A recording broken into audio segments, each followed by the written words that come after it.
I'm Gabe Lullo, and welcome to the Do Hard Things podcast. We're talking to go-to-market leaders and entrepreneurs who have conquered the challenges, the hustle, and the grind. Get ready for real talk, real insights, and no fluff. But the hardest thing in the world right now is not actually closing deals, it's actually getting somebody's attention. If you don't have that hook in that first 5 to 10 seconds, guess what? They're going to scroll to the next one. You need to go in and you need to make it sound like yourself. That's the biggest piece of the puzzle. And I promise you, we can all tell. The people that are trolls and the people that are haters never done the thing that you're doing. I love doing this podcast because I get a front row seat to some of the greatest minds in sales. Gone are the days of saying stay in your lane. When you're an executive leader and you're an enterprise-wide leader, there are no lanes.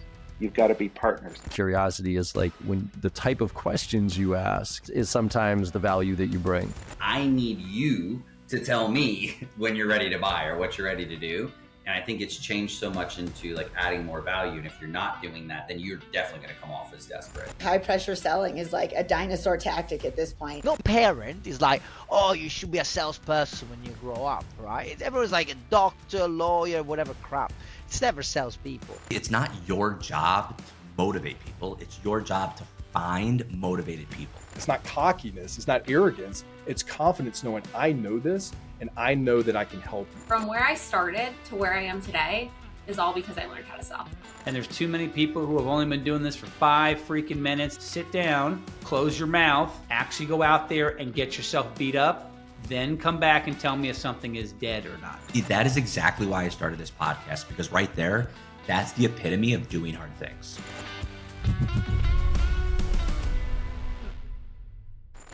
Welcome back to the Do Hard Things podcast with Lexi and Gabe.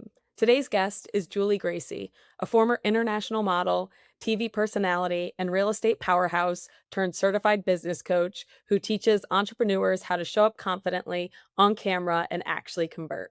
Julee walked the runways of Milan, was named one of People's Magazine's 100 Most Beautiful, appeared on NBC's Deal or No Deal, and sold millions in real estate. She knew how to be in the spotlight, but building a sustainable business beyond her image was a different challenge entirely. Now, as the author of the #1 Amazon best-selling book, Highly Confident, and creator of the Confidence on Camera Academy, Julee helps business owners stop hiding and start showing up like pros. She's been called Human Red Bull, and if you've ever been scared to hit record or doubted whether you belong in the spotlight, she's about to change that. Julee, welcome to the show. Julee, welcome to the show. We just heard your bio. It is absolutely awesome. We're so excited for you to be here. Welcome. How are you? Thank you. Thanks for having me. I'm excited to be here. Absolutely. We're going to dive deep into your story and all about what you do now. But I'd like to go back to the origin story, right? Because when we have guests on the show, it's interesting how we, find these career paths. And most of the time, it's usually not the way we thought it was going to be. So, you started in modeling early days, right? You walked runways in Italy and you appeared on Deal and No Deal and you were on People's Magazine. So walk us through, what you were chasing back then and how did you get into what you're doing today? Yeah, it is. And when you look back at how things were connected at the time, they don't make sense often. But now you see it. And it's, starting out growing up on a farm, very simple life. I worked in construction. I can replace your toilet. I can lay your flooring. I can hang your drywall. Then how do you go from there to moving to LA, working in TV, going overseas, walking runways? Well, how that transition happened was I was in a tiny town in the middle of nowhere. And I would, back then, a lot of magazines, and I would look through these magazines and I just was like, wow, these are amazing places to travel. Like there's this whole world out there that I want to explore. And then I looked, I'm like, wait, all of these models are in these foreign places. So if I just become a model, I can travel. And that was the whole reason that I wanted to do it, was like, I just wanted to explore. And so I went to my mother and she said, okay, well, what if you did? What's the process? And she always taught me to think very logically. I'm like, well, am I tall enough?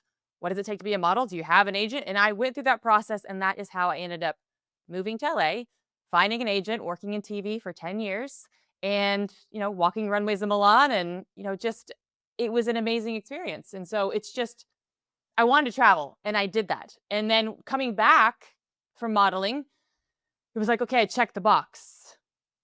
Now what? It was then I went into selling real estate. Then I went into becoming a business coach. So there were definitely shifts at each step. But yeah, I love modeling. I love the experience of traveling and exploring. That's awesome and such a cool story that it was great being in all those places. And a lot of people assume that being a model or a TV personality means you're automatically confident. Do you think that's true, or is there a difference between really performing confidence and actually having it? There's definitely some performative confidence going on there. No, it's the courage behind that to, okay, you're going into an audition with 10 other gorgeous women. I mean, they are stunning. And you're like, why am I in this room? what, who let me in the door? And so some of that's like, well, I'm gonna put my shoulders back and I'm gonna go do the thing that I'm supposed to do. And then, then you end up booking the job and end up working. You're like, oh, I did belong in that room. So sometimes but it's ultimately the courage to say, hey, I might fall on my face. I might actually suck at this, but I'm going to do it anyway, knowing that no matter the outcome, I'm going to be okay. I love this story. This is amazing. So you obviously are the face of national brands, right? Let's talk about TV shows, magazines. At some point you realized that wasn't enough. So what was missing then, and what did you really need to build that was something that was just beyond that image?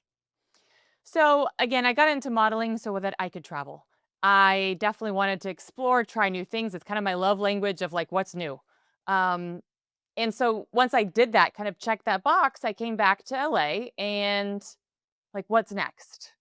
And everyone was like, oh, well, don't you want to be an actress, or is this your career? And I'm like, no. And like kind of how I knew that was everyone that I was surrounded with, they wanted to go to hang out with this producer or go watch this movie and study the acting method of this famous actor. And I'm like, I just want to go to the beach and, have a cocktail. Like, I don't want to go and study. Like, this is work for me. I don't, then I'm like, oh, I don't have that passion to make this my career like these people do.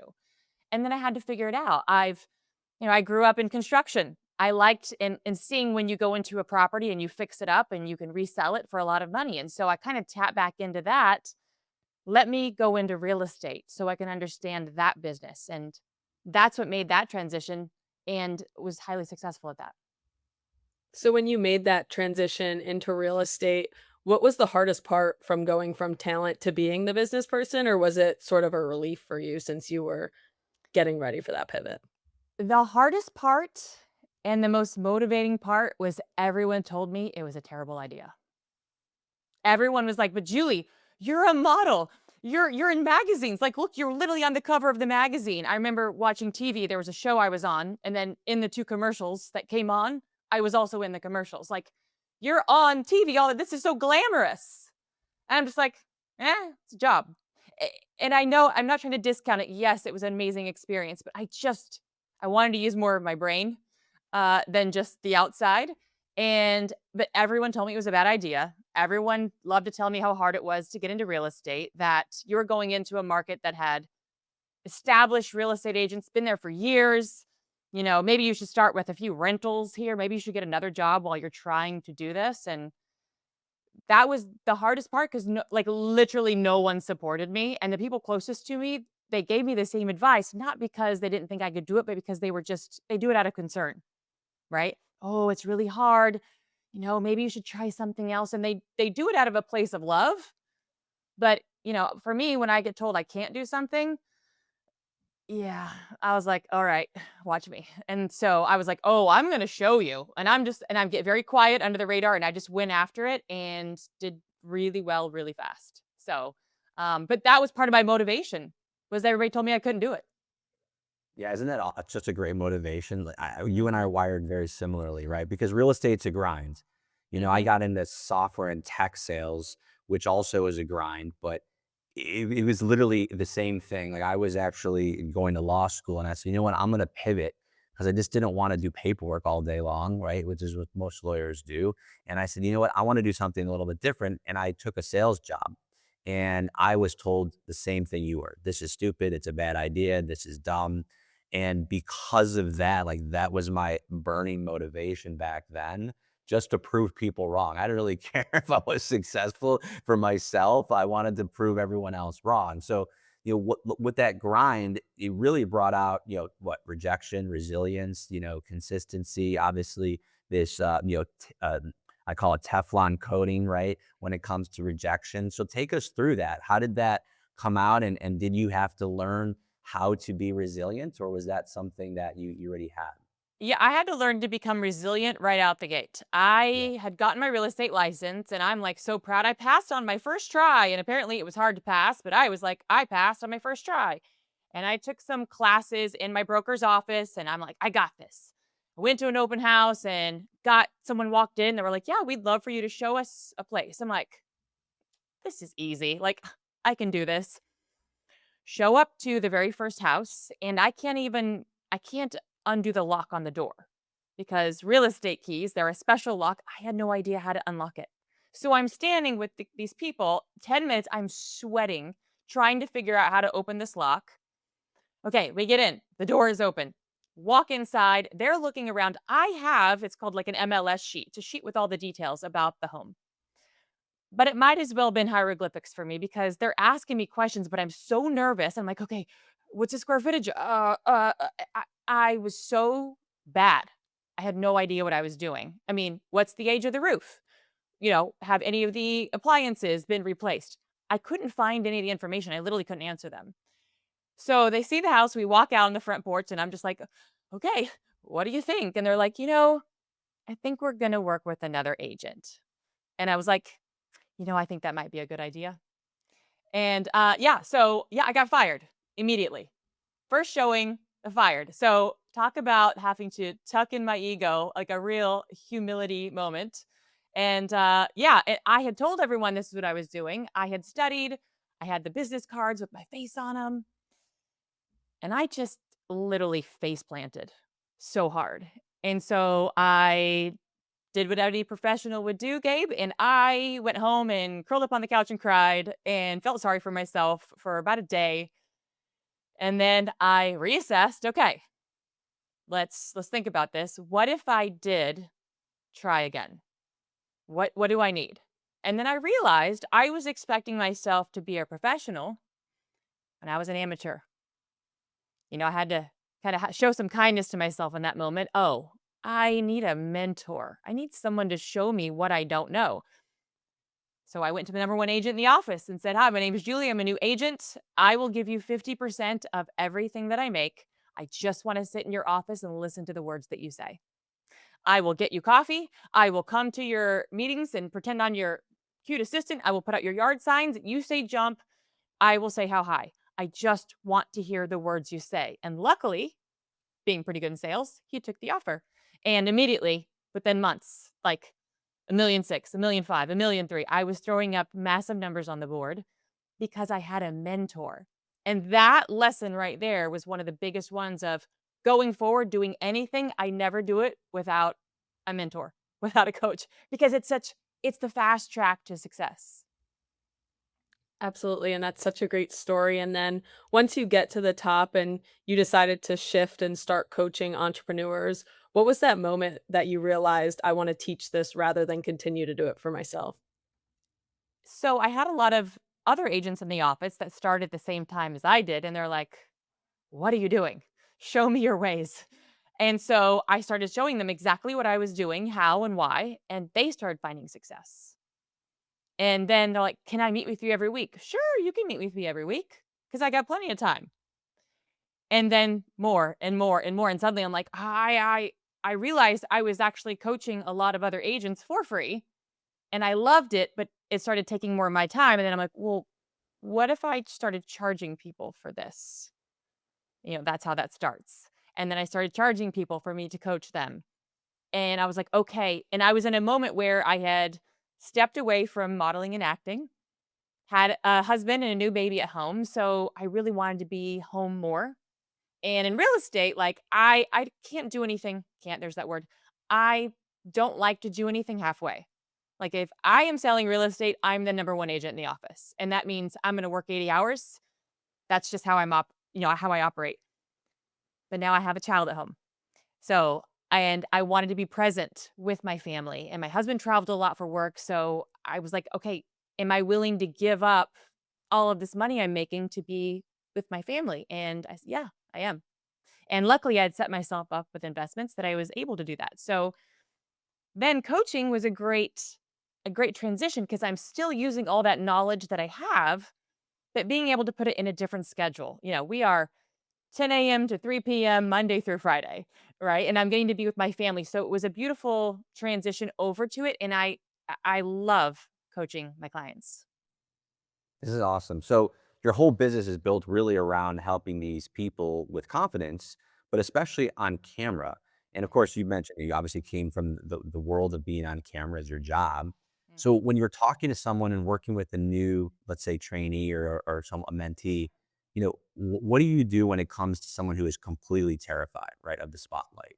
Do you take them on? Do you take look? Is this your new pet project? Or are you looking for something maybe that is a little bit more natural for somebody? Being on camera and talking about what you do is just a skill. Anyone can learn it. And I bring the receipts. I've got the proof. I've taken the most notable client that beautiful spa. She's stunning. She's well spoken, but put a camera in front of her and like, her whole face changes. She is a deer in the headlights. And I said, listen, you have to start talking about your business. You're so talented. You have this, you've spent all this time and effort to put this business together. You have to tell people about who you are and what you do. And she just wasn't doing it. So I invited her to come to a networking event. I said, look, you talk to people when you go in the grocery store, you talk to the person behind the counter. A networking event is just talking face to face to people. And networking is a warm space. Everyone there is in business. They expect you to come and talk about your business. So it's an easy space. So she hadn't booked her ticket. So I text her husband and said, buy this ticket for her. And he did. I said, great. And then I was still afraid she wouldn't show up. So I'm like, I'm coming by your business to pick you up. I literally drove to pick her up and take her there to get her to go because I didn't think she would go. And certain she wouldn't go. When I picked her up, she had completely lost her voice. That's how she manifested losing her voice because she was so terrified inside. True story. So I understand this is a real fear for people that they feel deep in their body, and she lost her voice. So it's up. Don't worry, you're with me. I will be your wing woman. We walk into the event, and so I'm just like, hey, this is so and so. This is her business. She lost her voice, but luckily she has me. This is what she does. See this face? You want to go see her. I mean, I just pitched her all around the room, just very natural. By the end of that event, she was on the other side of the room, kind of talking, whispering. And I'm like, are you good? And she got back in the car with me and she was like, oh, I didn't know how that could be. Long story short, the next event, she showed up on her own. She's on camera more than I am, and I'm on camera a lot. She is talking about her business. She's growing her business. But when you see someone that's that afraid to where they manifest losing their voice to now, she's on there all the time. It's like the fact that I could be a tiny part of that to give him that process, that's everything for me. Totally. And that's such a great story. And you talk about showing up on camera and off camera. What does the off camera part really mean? And why is it just as important? Face to face is so powerful. We've gotten away with that with the pandemic that happened and online business, and all of that is great. You can have a lot of efficiencies there. But when you're trying to connect with someone, there's a reason why we're doing this, not just as a phone call, right? We're looking at each other's faces. So aside from being in person, this is the next most powerful thing.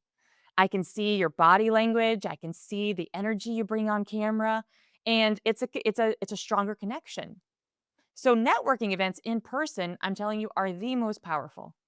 So I want to grow my business. The best thing you can do, go to your Chamber of Commerce, go to a Rotary event, go to a BNI, go on Eventbrite. What events are happening around you? Go and talk with people. So you want to get better at speaking on camera? Practice talking. I love it. So your book, by the way, the book is incredible, highly confident, hit #1 on Amazon. So 2 questions. What's your core message there? Take kind of unpack the book for us, but also most importantly, who did you write it for?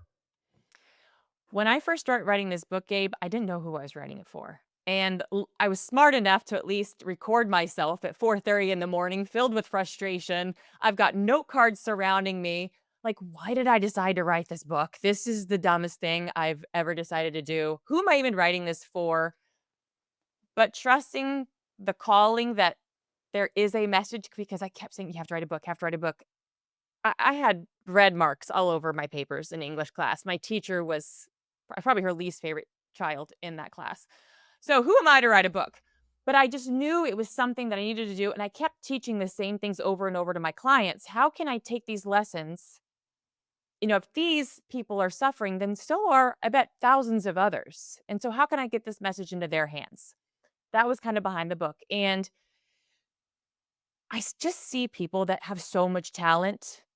They're talented. They have so many gifts to give, but they're not confident in being able to step forward and put them out there. They can't find the words to describe their own business or what they want, and they don't know how to set boundaries on their lives. And there's just so many things. I'm like, oh, I can help you with all these things. Let's put that in a book so that you can start to understand. And the number one thing in that book, Gabe, is getting really clear about what you want.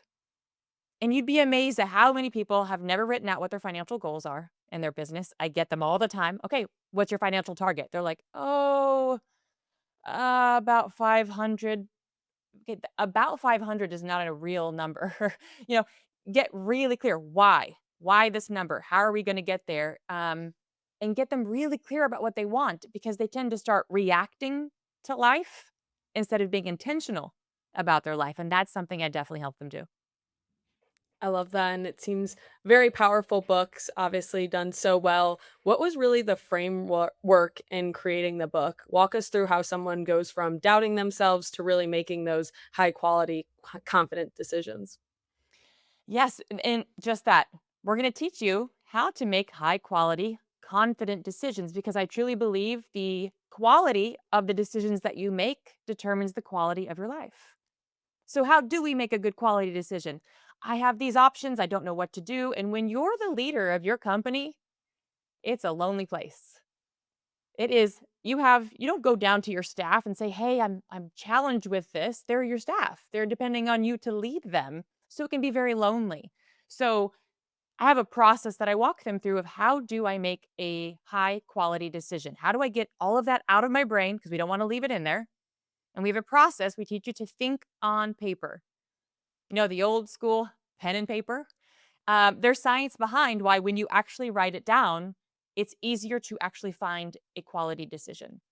And, in the world of AI and all of these things we're asking, there's so much information coming at you. It can be overwhelming. It's really hard to overthink on paper. Absolutely. We had a good friend of ours was on the show, David Meltzer. He was the inspiration for Jerry Maguire, and he has such a cool story. And he was telling us about his new book as well. And he said one of the things that he learned most about writing the book is what he learned about himself while writing it. So, I mean, writing a book's hard, right? This show is called Do Hard Things. So what was that hard part of writing the book, that process part? And did you learn something about yourself while writing it that you weren't expecting when you started? Yeah, David's a great guy. I just saw him in Dallas a few months ago. He was here. And yeah, I have his book as well. He is the OG. He's been around a long time, and I absolutely love him. Yeah. Writing this book, I didn't realize that I was teaching people confidence when I first started coaching. Someone called me. They're like, "Oh, Julie, you're a confidence coach." I'm like, "What is that? What does that even mean? I don't understand. I don't understand. What do you mean a confidence coach?" So the awareness about yourself, I didn't realize that other people lacked confidence. That awareness, like I'm going to go and do something. I'm probably going to fail miserably at it, but I don't lack the confidence to go and do it, or I don't lack the courage to go and do it. And then I realized, like, oh, the lessons that I was taught when I was younger, not everybody got that. So it's not like, oh, I'm scared to do this. I'm never scared to do it. I might be like, oh, wow, I think I'm going to fail at this, but wow, this is going to be epic. If I'm going to fail, I'm going to fail really big and make sure you get it on camera, Like I have that attitude, but then I realized so many people just they're just waiting for permission to go after their dreams. And I'm like, "Oh, I can help you find that permission because I never ask permission. If I want it, I go after it. Let me help you with that." And then I realized writing the book, oh, this is actually where I help people. And that's what became the book of Highly Confident. The early iterations of it was volunteer to fail. And then my team was like, when you put fail in your title of your book, it is kind of a downer. So let's talk, so it's a section in the book, volunteer to fail, but it didn't start off with highly confident. It kind of just morphed into that as the book came together of how this would help other people. I love the name, by the way. It just speaks to exactly what it is. I mean, you never judge a book by its cover, but what a powerful name. I just love it. Thank you. Yeah, so awesome. And you're a mom, a coach, a speaker, an author, so much going on. How do you avoid burnout while doing all of that? So when you start to feel burnt out, it's not because you're doing too much. It's because you aren't working on the right areas, is what I believe. When I'm working on the back end operations of my business, this is when I start to feel burnt out. I have to make sure these emails have these links and connects to this and all of that operational stuff. That's not my happy place. It's really not. When I have to work on those things, that's when I start to feel stressed, when I start to feel burnt out because I've been working on this all day. But you put me on stage, you put me coaching clients, I'm on camera with them. At the end of the day, I'm just like, woo, I am excited. I am up at 4:30. I'm ready to go. Right? It's the same amount of hours of work. So is it the amount of work you're doing or is it where you're putting your efforts into? Does that make sense? Totally.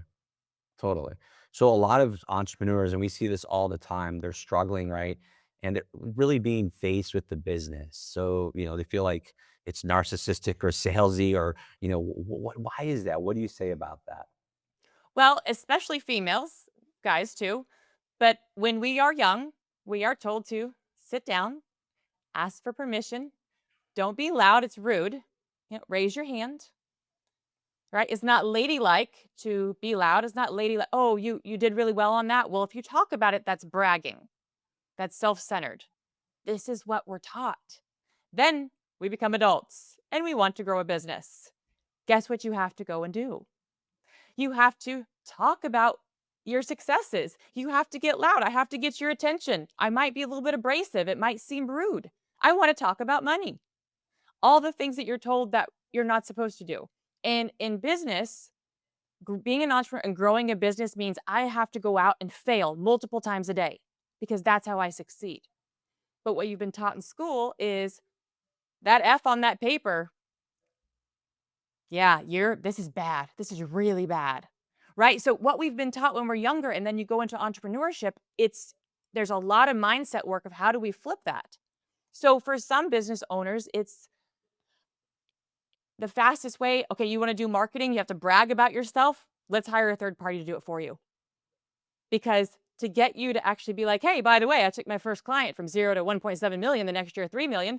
And I was kind of a model, I'd been on a TV show, People magazine, when her most beautiful. Like it sounds horrible coming out of my own mouth. When you know what I mean? But when you have your PR team and your team, like they're out there doing it. Okay, yeah, I know people need to know this, but I just want to deliver what I do. So I get it. I get it. It's hard to brag on yourself. But here's the thing. People need your services, just like people need my coaching. There are business owners out there that are suffering, and I can help them. So it's my job to say what I can do. It's my job to show the results of what I can do. But yeah, it can be a little bit hard. My number one thing would be, if that's hard for you, hire a marketing company to do it for you. I love it. And I want to talk more about building a personal brand. You've been called the human Red Bull, and we can see it. We can obviously feel your energy. It's so awesome. How did you build that brand that's really magnetic, memorable, without feeling fake behind it? Being completely me. And that is scary for people because I assure you, there are people out there who do not love human Red Bull, right? And I have to be okay with that. Okay, I'm not going to dim my light or my energy or who I am to fit them. I get it. You know what? And be like, wow, Julie, you talk too much. I know. I know. I got told that growing up my whole life. You talk too much. Okay. I talk too much. I get too much attention. How do I turn this into a business? Let me go into sales. Let me go, like take those things that you're naturally what you're good at and turn them into a business. And so you have to be okay to be you, right? It doesn't mean that you have to share every detail about your life, but it just takes, I would say, a mentor to help guide you and show you where your strengths are, help you see them. And it's just the best thing to be able to be you. I don't, you can just see, I'm me. I'm not trying to be anybody else. And so you have to be okay. There are people going to listen to this and be like, she doesn't know what she's talking about. Okay. Right. And you have to be okay with that, that not everyone's going to like you. I love that. So let's talk about the hard things, right? Because, Yes. it's hard to build a business. It's hard to build a brand. It's hard to be confident if you're not. So walk us through what do hard things really means to you and how important is that attitude towards, helping your clients? One thing that I got from my parents was to work hard. You grow up on a farm, you don't have a lot of money. It is hard work. I watched both my parents work 80 hours a week. My dad was a farmer, drove a grain truck, $5 an hour. My mom, and I never once heard them complaining. Complaining wasn't normal. It was you just went and did the hard work. And I worked in construction, and so hard physical work. This was normal.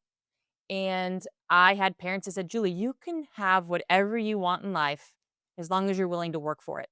Never depend on anybody else to hand you anything. I was like, oh, you mean if I just work hard, I can have anything? All right, well, let's do that.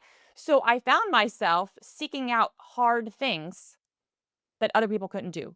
When I was in high school, I went to the coach and said, what is the hardest race to run? And they said, oh, hands down, the 800's the hardest race. I'm like, that's the one I want to do. Because I knew if it was hard for everyone else, I already had the mental, toughness and the grit to do hard things. So let me try to do really well in this. Because in the 800, it's 2 laps. You have to be able to have the long distance and be able to sprint. And so I was like, I had that mental, and running is a lot of mental work. And I did really well in that. I went to state. I was the top in my area. So I purposely sought out hard things. Oh, it's hard to move to LA and be a model. Okay, let me show you that it can be done. It's hard to start a real estate company. You don't know anyone. Okay. So I've always sought out doing hard things. Now, doesn't mean I didn't fail. I failed miserably. I told you, I failed on the steps of my first showing when I said real estate. I've said the wrong things. I've lost clients. Modeling. I've, you know, I actually have fallen on a runway. I think I remember that. The runway where you're walking, slippery, these crazy high heels, slip, bam. I mean, I wish I had the video. I'd be showing that today. You know what I mean? Like the things that are embarrassing, I'm like, yeah, let's show that. Yeah, I have walked a runway in front of rooms full of people and fallen on my rear end. Yep, I've done that too. So, but then did I die? No. Was I embarrassed? Sure. But then you just keep going, right? And so doing hard things is the path to success. And for my clients, whatever they're avoiding in their businesses, that's what they have to turn and face. That hard thing, through that hard thing is where their success lies. And so I tell them all the easy things in your business that you can do easily on your own, that's not why you need me. It's for those hard things that you're struggling with, you don't have to struggle alone. Get yourself a coach, get yourself a mentor, someone that can help guide you and get that done because your success is on the other side of that. Your mindset is absolutely incredible, and you've got to live these different lives: model, TV star, real estate agent, coach. If you could go back and tell your 25-year-old self one thing, what would it be? You know what? I've never got this question before. You stumped me. What would I tell myself at 25? Oh, probably have more children. Have more kids. I would have 10 children. I would have like a compound. No, but when it comes to business, probably I have to say I'm pretty proud when I look back at myself because I had a lot of people that doubted me. I had a lot of people that told me I couldn't do things. And I'm grateful that I didn't listen. So, to my 25-year-old self, freaking just keep going, keep digging in, stick to your guns, listen to you. It's worked out pretty well for me so far. So I think the recap of that would be listen to the naysayers, but don't believe in them. Use them as fuel to continually push through and do the hard things like you've done, right? Yeah, absolutely. I love it. Well, Julie, thank you so much for joining us on the show. This is an epic one. I can't wait for this to come out. And we appreciate you and looking forward to staying connected. Who's the right person to reach out to, and what would be the best way for them to reach out to you and connect with you? Absolutely. So if you are an entrepreneur, you're running your service business and you are stuck, you're struggling, you're not growing, that's where I'm the expert. So I tell people, if you are a tech company trying to expand your markets into Europe, I've got nothing for you. But I know where I can help people. So you can go onto my website, you can go onto social media and find me easily. I have 3 boot camps every year. You can find them at mybusinessbuilderbootcamp.com. And this is what I do. I help with sales, marketing systems, and I can tell you every single one of my clients move forward in their businesses. I take my clients' businesses personally, and trust me, we win. I love it. Well, thank you everyone for joining us on the show. Julie, thank you so much for joining us as well. And keep doing the hard things, everybody, and we'll see you on the next one.